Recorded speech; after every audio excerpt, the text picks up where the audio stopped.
Welcome back, everyone. This is a brief update on news from the oil market. Crude oil prices moved higher in consecutive sessions on Wednesday and Thursday after the announcement of the new negotiations between US and Chinese officials restarting in October.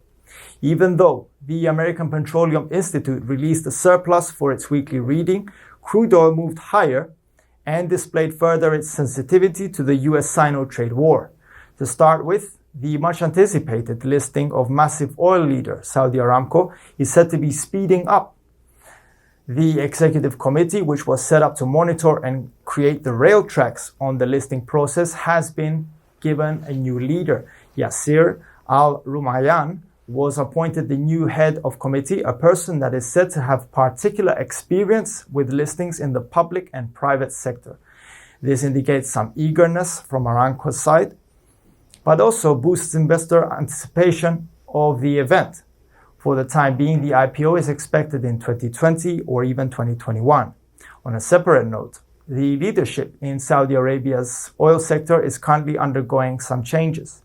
Due to the close relationship Russia and Saudi Arabia have on the OPEC Plus front, Russian officials stated that changes in Saudi Arabia's leadership will not affect the pact of the two countries, which was created since 2016.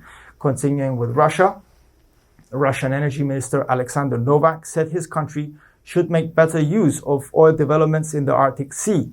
Yet, despite admitting the operations in the area should be uplifted, the Russian Energy Minister also stated the financial conditions the oil firms need in order to invest may have to be improved. Some of the measures that were suggested were tax relief options and cheap loans. Moving to the US, the Permian Basin continues to be the epicenter of attraction for major investors.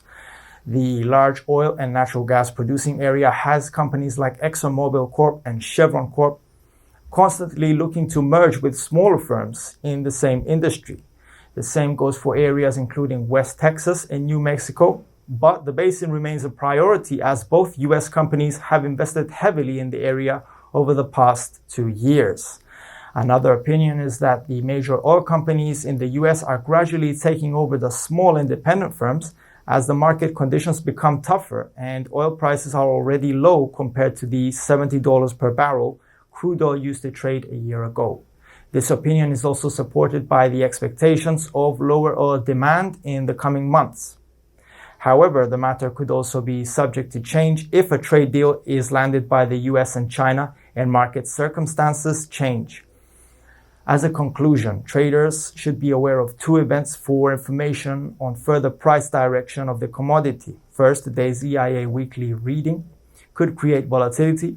And also on the 6th of September, tomorrow, Russian Energy Minister Alexander Novak will be visiting China, Beijing, and headlines may prevail. For a more in-depth investigation, please refer to our written report, which also includes technical analysis. For more information and trading ideas, you can visit our webpage. Follow us on Twitter, like us on Facebook, or subscribe to our YouTube channel. This is Angelos Zitis from IronFX wishing you solid trading.